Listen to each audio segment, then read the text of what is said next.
but The Hague is in Holland. Did you mean Geneva? What is the difference between Masons and Freemasons? But now I have another question. Is the Bilderberg Group or the CIA behind the outbreak of racism in Germany? Whether my proposition appeals to you or not, I would greatly appreciate receiving a reply. Folks, we're going to take a short break, and then I will answer those questions on the air. Carlos, thank you for asking them. And, folks, don't go away. We'll be right back after this very short pause. About myself. I graduated as well, I better not do this because I don't want to give away who he is. It might cause him problems in his country. So, while reading the book, I found certain things I don't understand. For instance, you say that the Bilderberg Group is trying to wipe out what you would consider minorities in a country like the U.S., i.e. blacks, Hispanics, etc. However, Terrence Todman, the American ambassador to Argentina, is black and allegedly a member of the CFR.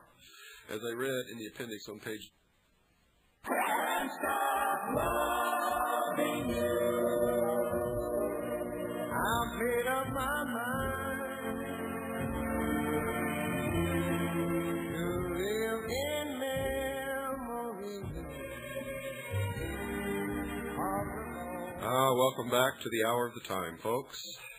Just a little ditty there to let you know what I think of all of you out there listening. And I sincerely mean that.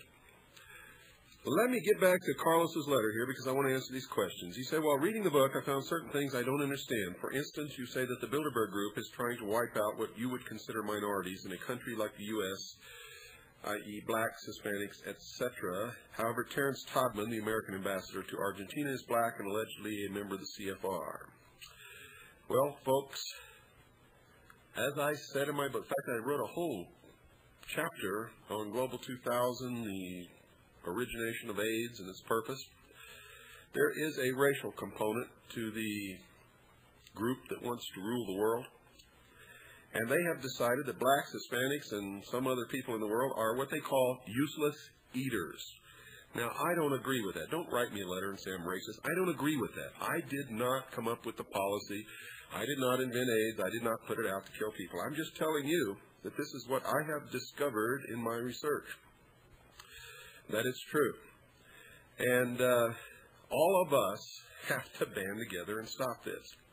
They also use people. You'll notice that there are Freemasonic lodges in black neighborhoods that have all black membership, but you will not find blacks in Freemasonic lodges which have white membership. It's a racist organization. Yet blacks support it by having Masonic lodges in their communities and going to their Masonic meetings and reporting to the hierarchy, which is always white, which is always people who descend from the nobility of the old world. Now, there is a racist bent to this, and as I told you before, folks, the New World Order is going to be a totalitarian socialist government. It's the same thing that Hitler had. Hitler was a socialist. Nazi means National Socialism. So understand that the same thing that happened in Hitler's Germany will happen the world over if these people come to power. We must stop them at all costs. I abhor racism in any form. In any form. Doesn't mean I won't criticize certain people for some of their actions occasionally when their actions are wrong. But yes, they are. And it doesn't make any difference if Terrence Todman is black. Terrence Todman is being used and doesn't even understand what's going on. And not everybody in the United States government is a member of this group that is trying to take over and control the world. You have to understand it's not the American government bringing this about. It's not the United States government. It's the members of these secret societies, the followers of what's known as Mystery Babylon, who have infiltrated our government and your government and the other governments of the world and are subverting the sovereignty of nations to bring about the New World Order. Carlos goes on to say, on page 95, you say that the headquarters office of this group is in The Hague, Switzerland, but The Hague is in Holland. Did you mean Geneva? What is the difference between Masons and Freemasons? That was I don't know how it happened in the editing, but I had originally written in the book that the headquarters of the Bilderberg Group was in The Hague and in Switzerland. And somehow in the editing of the book, "and in" got left out, and it came out The Hague, Switzerland. I know The Hague is not in Switzerland, and so does everybody else.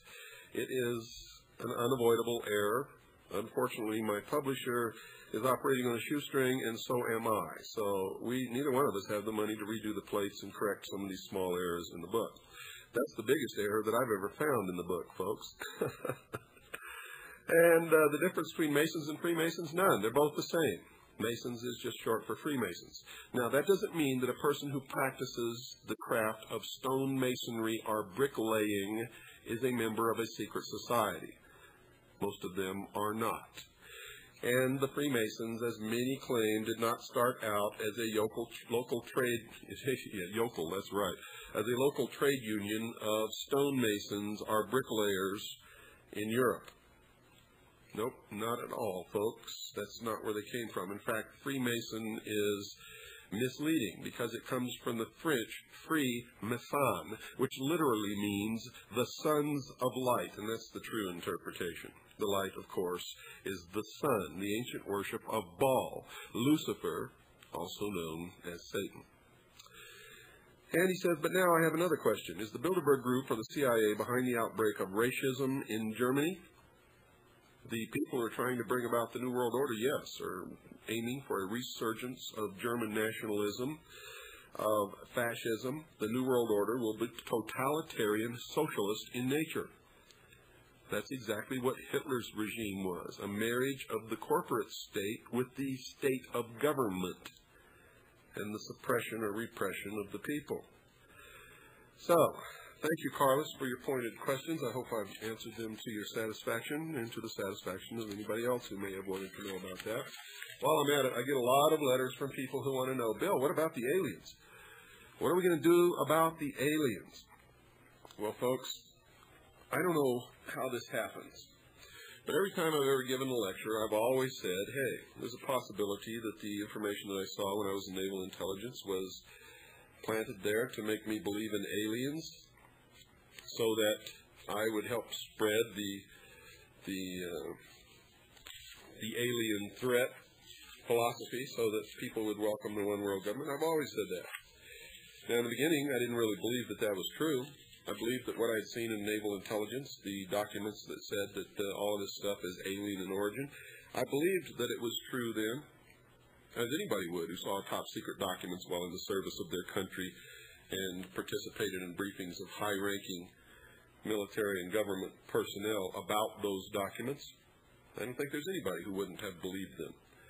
And if I hadn't set out on a search for the truth for over the last 20 years and found out what the truth really was, then I probably would still believe it. But I don't believe it now.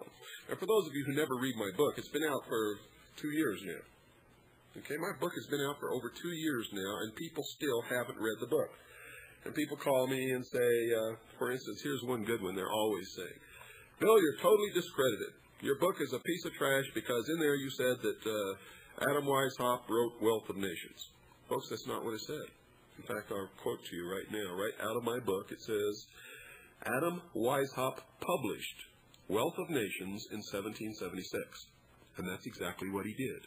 That means he put up money to have an edition of the book published. I never said that he wrote it. Adam Smith wrote Wealth of Nations. But people either see what they want to believe and not read what people really say. Some people skip through my book and just read sections that interest them, not realizing that this is a book that has to be read from cover to cover in order for you to understand what's going on, because everything in here relates to everything else. And another one is, oh, Bill, wow, you wrote all about the aliens, and I believe this and that and everything. What I wrote, folks, is what I saw in top secret documents while I was in Naval Intelligence, and a lot of information that's been released through the Freedom of Information Act, and information that was dug up by other people, all of whom were given credit in these sources at the back of the chapter called The Secret Government. That's what research is. Okay? Now, if all of that is true, then this chapter, The Secret Government, folks, is probably closer to the truth about extraterrestrial visitation to the Earth than anything else that's ever been written. But if that is disinformation, if that's if that originally has been put out, if people like me, and I'm not the only one who saw those documents, folks. Linda Moulton Howe saw them. Another guy named Bill English says he saw them. Our investigation into him shows that he's a total phony in the background that he has given us, because he was not a captain in the Green Berets. In fact, he was never in the Green Berets. He was never an officer, period. He was a cook, and his secondary MOS was line stringer, communications wire stringer. And he never worked for NSA in England, and he was never married, never had a wife and children in England. We've proven all of this. We've dug it out. But the information that he says he saw was exactly the same information that I was shown. Linda Moulton Howe was shown the same top-secret documents by a counterintelligence operative of the Air Force Office of Special Investigation at the AFOSI building at Kirtland Air Force Base years ago. So someone wants us to believe in this extraterrestrial threat. Well, I caught on to this after a while. And if you'll read my book, instead of glancing through and reading what you want to read or what you think you agree with, read the whole thing, whether you agree with it or not. You need to know what's in this book. At the end of Chapter 12, I listed 5 possible conclusions to the information in this chapter. And number 5, I'm going to read to you verbatim right now, so that you'll understand where I come from. Number 5, quote, "There is always the possibility that I was used, that the whole alien scenario is the greatest hoax in history, designed to create an alien enemy from outer space in order to expedite the formation of a one-world government. I have found evidence that this could be true. I have included that evidence in the appendix. I advise you to consider this scenario as being probable," unquote. Now, I'll grant you extraterrestrials may be real. They may be visiting the Earth, folks, but all the evidence that I can find in my research and investigations is all of this stuff is of human origin to create an artificial alien threat from outer space, so that you will be willing to give up your rights or anything else that you have to give up in order to face that threat. Understand? I sure hope you do. It's important that you understand that. Okay, next letter. This was to WWCR. I'm sending this letter to express my opinion that William Cooper's The Hour of the Time is one of my favorite programs on your station, and I request that you please keep it on the air. I find Bill Cooper's program to be food for thought. I sincerely hope you ignore any harsh letters from unfair critics who may be affiliated with the Stell Group. Mr. Cooper spoke of them on his November 30th program, and how one of them wrote a libelous article about The Hour of the Time in his book, Behold a Pale Horse. It's talking about my reference to Lars Hansen, who was reared in the Stell Group and wrote a lot of lies and libelous things. And we filed suit in federal district court in Atlanta, Georgia, against Mr. Lars Hansen, and he disappeared, despite the fact that in his libelous writings and ramblings, he said that he was hoping that we would sue him so that he could get all of this stuff into court. Well, it turns out that we did sue him, and Mr. Hansen is now on the lam trying to duck the service of the papers of the U.S. Marshal's office.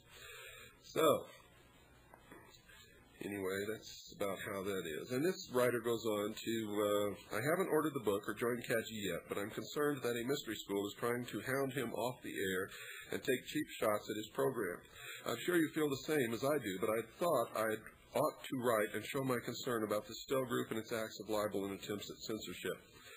Now, folks, I don't know if the Stell Group was behind what Lars Hansen did or not. I just made reference to the fact that Lars Hansen was reared in a cult, a part of the mystery school known as the Stell Group.